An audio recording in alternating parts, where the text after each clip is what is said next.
बिस्मिल्लाहिर्रहमानिर्रहीम। अस्सलामुअलैकुम वरहमतुल्लाहि वबरकातुहू। Dear viewers, welcome to Shaheen Leaders Academy.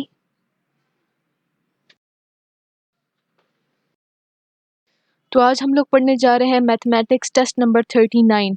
तो ये टेस्ट उन तमाम कैंडिडेट्स के लिए स्पेशली डिज़ाइन किया गया है जो Pakistan army, Pakistan navy, Pakistan air force के कमीशन ऑफिसर्स के अलावा बाकी तमाम ब्रांचेस में अप्लाई करना चाहते हैं और अपने इनिशियल टेस्ट को क्वालिफाई करना चाहते हैं। तो बढ़ते हैं व्यूवर्स अपने क्वेश्चन नंबर 1 की तरफ। If log x 16 is equal to 2, then find the value of x। तो मैंने अपनी लास्ट वीडियोस में भी आपको बताया था कि जो आपके पास बेस होती है, जो कि आपके पास इस क्वेश्चन में x है, वो जब दूसरी साइड पे जब आप लॉग को ख़त्म करते हैं तो वो इक्वल की दूसरी साइड पे जाती है। तो ये अब 2 आपके पास कोएफिशिएंट है। तो क्या होता है कि जो बेस होती है आपके पास, वो आपके पास कोएफिशिएंट बन जाता है, और जो आपके पास 2 है यहाँ पर, यानी कि जो आपके पास कोएफिशिएंट है वो पावर यानी कि एक्सपोनेंट बन जाता है। तो यहाँ पे x का स्क्वायर आ जाएगा और दूसरी साइड पे आपके पास आ जाएगा 16। अब आपने x की वैल्यू फाइंड करनी है, स्क्वायर आपने ख़त्म करना है, तो दोनों साइड पे आप अंडर रूट ले लेंगे। जब आप 16 का स्क्वायर लेंगे तो 4 का स्क्वायर जो है वो 16 होता है, तो स्क्वायर और स्क्वायर कट जाएंगे, तो 4 इज इक्वल टू आपके पास x आ जाएगा। तो x की वैल्यू इस क्वेश्चन में हमारे पास 4 है।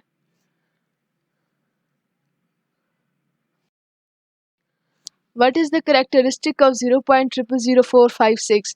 तो मैंने पहले बताया था कि जब आपने करेक्टरिस्टिक फाइंड करना होता है तो आप सिंपली पॉइंट को जो है फर्स्ट नॉन ज़ीरो डिजिट, यानी कि जो इस क्वेश्चन में आपके पास 4 है, उस नॉन ज़ीरो डिजिट के सामने पॉइंट को लाते हैं और देन जितने आपने नंबर्स ख़त्म किए होते हैं उसको 10 की पावर लेते हैं। यानी कि इस पॉइंट को हमने 4 के सामने लाना है, तो दरमियान में कितने डिजिट्स आएंगे? 1 2 3 एंड 4। दरमियान में 4 डिजिट्स आएंगे। ये आपके पास क्या बनेगा? 4.56 मल्टीप्लाई। अब आपने जब लेफ़्ट साइड से पॉइंट को राइट साइड पे लेके गए हैं, जब लेफ़्ट से राइट पे लेके जाते हैं तो 10 की पावर हमेशा माइनस में आती है, तो ये -4 आ जाएगा। अब करेक्टरिस्टिक क्या है? जो आप 10 की पावर लेते हो उसको आप करेक्टरिस्टिक कहते हो। तो -4 यानी कि जो 10 का इसमें एक्सपोनेंट है वही इस क्वेश्चन का करेक्टरिस्टिक है।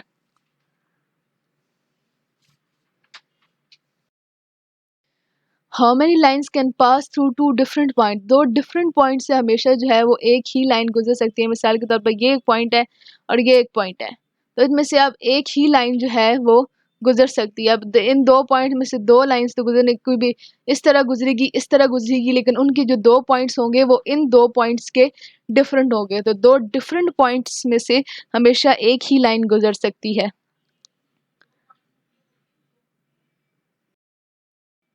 If two straight lines touch each other, then their opposite angles are। अगर 2 स्ट्रेट लाइन एक दूसरे को टच करेंगी तो उनके ऑपोजिट एंगल्स जो हैं वो कॉन्ग्रुएंट होंगे। ये आपके पास एक स्ट्रेट लाइन है, ये आपके पास दूसरी स्ट्रेट लाइन है। अब होगा क्या कि ये जो इसके ऊपर वाला एंगल है ये और ये एक दूसरे की इक्वल होंगे, ये जो इसके साइड्स वाले एंगल है ये एक दूसरे की इक्वल होंगे। तो यानी कि जो ऑपोजिट एंगल्स हैं आपके पास वो एक इक्वल हैं, और जो चीज़ें ऑपोजिट एंगल्स या ऑपोजिट साइड्स जब इक्वल हों तो उनको हम कॉन्ग्रुएंट कहते हैं। If two opposite angles of an isosceles triangle are equal, then triangles are also। अगर opposite angles isosceles triangle equal हों तो उनकी जो triangles होती हैं वो भी equal यानी कि congruent होती हैं। isosceles triangle जो है वो किसी भी simple triangle को आप isosceles triangle जो है वो कह सकते हो। अब यहाँ पे क्या बात हो रही है कि आप इसको डिवाइड करेंगे 2 ट्राइंगल्स में एक ट्राइंगल को, तो अब क्या है कि यहाँ पे भी जो एंगल है वो 90 डिग्री का बनेगा, इस ट्राइंगल में भी जो एंगल है वो 90 डिग्री का बनेगा, ये एंगल भी आपके पास 45 डिग्री का है, ये एंगल भी आपके पास 45 डिग्री का है। तो अब क्या हुआ कि इन दोनों की जो साइड्स हैं, इन दोनों ट्राइंगल्स यानी कि एक ट्राइंगल को जो हमने 2 राइट ट्राइंगल्स में चेंज किया है, तो दोनों के जो एंगल्स हैं और जो दोनों की साइड्स हैं वो बिल्कुल सेम है। इसकी वजह से ये जो दोनों ट्राइंगल्स हैं आपके पास ये कॉन्ग्रुएंट हैं।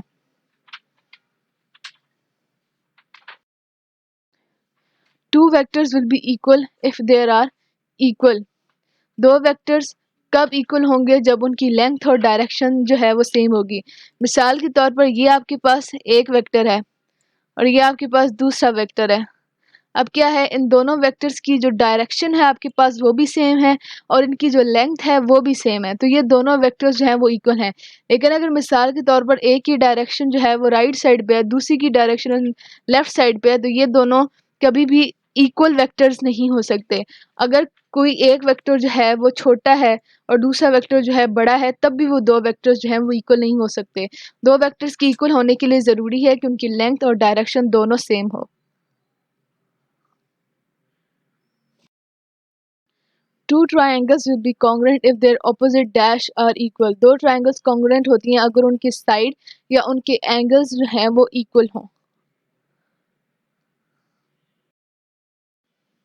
If two sides of a triangle are equal then it is called, तो मैंने अभी बताया था कि अगर दो साइड्स जो हैं ट्रायंगल की वो इक्वल हों तो उसको हम क्या कहते हैं, isosceles triangle.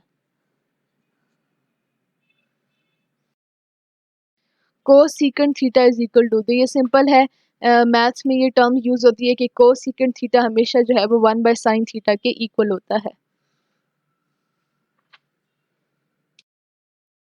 5x square plus 5 is a polynomial of dash degree, तो 5x स्क्वायर प्लस 5 जो है वो सेकंड डिग्री ऑफ पोलिनोमियल है, क्योंकि डिग्री ऑफ पोलिनोमियल का आपको पता चलता है उसके एक्सपोनेंट से। अब इसमें एक्सपोनेंट जो है वो 2 है।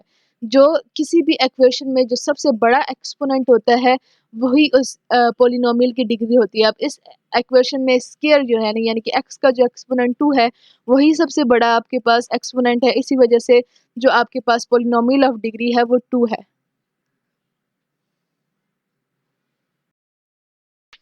cos 90 degree minus theta, cos 90 degree minus theta जो है वो आपके पास हमेशा साइन थीटा के इक्वल होता है। When both sides of an inequality is multiplied by -1 then it changes from greater than to less than। मिसाल के तौर पर ये आपके पास 4 है, इधर भी आपके पास 4 है, अगर आप इन दोनों को -1 से मल्टीप्लाई कर दें, इसको भी -1 के साथ मल्टीप्लाई कर दें, तो आंसर क्या आएगा, -4 इज इक्वल टू -4। लेकिन अब पहले जो थी 4 की वैल्यू पॉजिटिव में थी, अब 4 की वैल्यू आ गई है नेगेटिव में, तो नेगेटिव में जो भी वैल्यू लिखी जाए वो हमेशा छोटी होती है। सो क्या हुआ कि जब when you multiplied by -1 then it changes from greater than to less than. Quadratic equation has dash roots, तो क्वाड्रेटिक इक्वेशन की हमेशा जो है वो दो ही रूट्स होती हैं।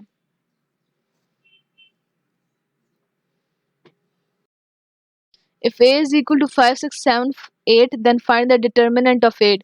किसी भी मैट्रिक्स का डिटर्मिनेंट, स्पेशली अगर वो स्क्वायर मैट्रिक्स हो तो उसका डिटर्मिनेंट कैसे निकालना है, कि जो आपकी मिसाल के तौर पर ये जो 5 है ये आपके पास A है, 6 आपके पास B है, 7 आपके पास C है और 8 जो है वो आपके पास D है। तो जो आप फार्मूला यूज़ करते हैं वो होता है AD minus BC।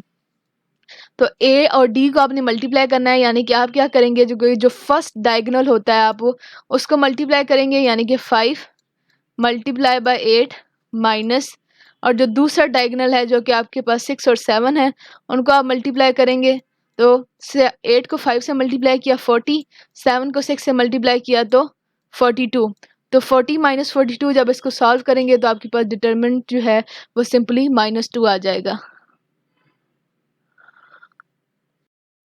0.00054 coulombs charge is in the circuit, find its scientific notation। Scientific notation में भी सिंपली आपने क्या करना होता है कि जो पॉइंट है उसका फर्स्ट नॉन जीरो डिजिट के सामने लेकर आते हो। तो यहाँ पे आप फर्स्ट नॉन जीरो डिजिट जो है वो 5 है, पॉइंट को आपने यहाँ से उठाकर 5 के आगे रखना है, तो दरमियान में कितने डिजिट्स हैं, 1 2 3 4, तो यहाँ पे क्या आ जाएगा 5.4 मल्टीप्लाई 10⁻, अभी मैंने बताया था कि जब आप पॉइंट को लेफ्ट से राइट मूव करते हो तो वैल्यू माइनस में आती है, तो 5.4 मल्टीप्लाई 10⁻⁻4 के साथ व्यूवर्स हम अपनी वीडियो के अख्ताम तक पहुंच चुके हैं। मैं आप सबको बता दूं कि शाहीन लीडर्स एकेडमी में Pakistan army, Pakistan navy, Pakistan air force के तमाम इनिशियल टेस्ट की प्रिपरेशन के अलावा ISSB और इंग्लिश लैंग्वेज कोर्स भी कराया जाता है। All of you are most welcome. के साथ आप हमारे चैनल शाहीन लीडर्स अकेडमी को लाइक करें, शेयर करें, सब्सक्राइब करें। अगर आपको हमारी वीडियो पसंद आई हो तो उस पर कमेंट करें और नीचे बेल आइकन के बटन पर क्लिक करें। इसके अलावा हमारी वेबसाइट www.shahinleaderacademy.com को विज़िट करें, जिससे आपको बहुत सा इस्तेफ़ादा हासिल होगा।